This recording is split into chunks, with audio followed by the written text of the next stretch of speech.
নিজ খরচে ওমরায় পাঠানো সেই রইসুদ্দিনের বাড়িতে গেলেন ডালিউড কুইন অপবিশ্বাস। রাজধানীর উত্তরায় দিয়াবাড়ি গরুর হাটে গরু বিক্রি করে জাল টাকা পেয়ে প্রতারিত হয়েছিলেন বৃদ্ধ রইসউদ্দিন। তার কান্নায় কেঁদেছিল পুরো দেশ।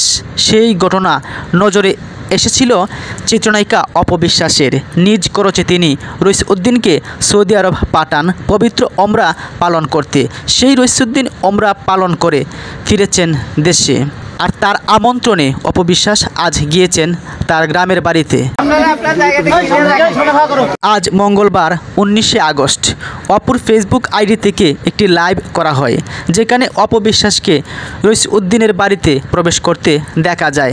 তাকে দেখতে ভিড় করে হাজার হাজার ভক্তরা। এ সময় তার সঙ্গে বেশ কয়েকজনও ছিলেন।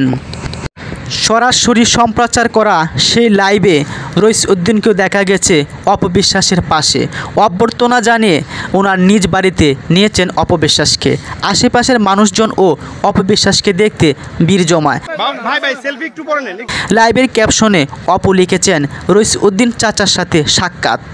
অপুর লাইভে মন্তব্য করতে দেখা গেছে অনেক ভক্ত অনুরাগীকে। কেউ কেউ লিখছেন ভালোবাসার একটা মানুষ, কারো মন্তব্য অনেক অনেক শুভেচ্ছা ও ভালোবাসা রইল, ভালো থাকুন। অপুকে ধন্যবাদ জানিয়ে কেউ লিখেছেন, আপনাকে অনেক অনেক ধন্যবাদ দিদি। অপবিশ্বাসের জন্য দোয়া চেয়ে একজন লিখেছেন, মাশাআল্লাহ, আল্লাহ আমাদের প্রিয় আপু অপবিশ্বাসের জীবনের সব অশান্তি বিপদ এই উসিলা দূর করুক।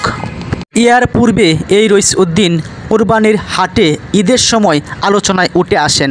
নাটোরের সিংড়া উপজেলায় পাকুরিয়া গ্রামের এ বৃদ্ধ উত্তরায় দিয়াবাড়ি কুরবানি হাটে নিজের পোষাগুরু বিক্রি করতে এসেছিলেন, কিন্তু এক প্রতারক ক্রেতার কাছ থেকে 1,23,000 টাকা পেলেও এর মধ্যে 1,21,000 টাকায় ছিল জাল নোট।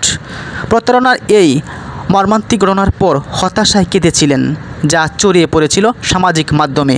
অপবিশ্বাস তার মানবিক ভালোবাসা আবারও প্রমাণ করেছেন। কোটি কোটি ভক্তদের ভালোবাসায় আজ সেই বৃদ্ধের বাড়িতে গিয়ে প্রশংসিত হয়েছেন। এর পূর্বেও প্রশংসিত হয়েছেন ওমরা হজ পালনের দায়িত্ব নিয়ে। এভাবেই বিভিন্ন সময়ে মানবতার কাজ করে যাচ্ছেন অপবিশ্বাস। রূপালী পর্দা তিনি অভিনয়ের তাগিদে একজন অভিনেত্রী হলেও বাস্তবিক জীবনে তার গল্পটা ভিন্ন। গেল কুরবানি ঈদে জাল টাকা সর্বস্ব হারানো সে বৃদ্ধের গল্প শুনলে আপনি অজরে কাঁদবেন। তিলে তিলে একটি বছর তিনি গরুগুলোকে কাবার দিয়ে বড় করেছেন, লাখ লাখ টাকা খরচ করেছেন, কিন্তু প্রতারক গরু কেনার পর তাকে জাল টাকা দিয়ে যায়। এভাবে কাঁদতে কাঁদতে ভেঙে পড়েন রাজধানীর দিয়াবাড়ির একটি গরুর হাটে।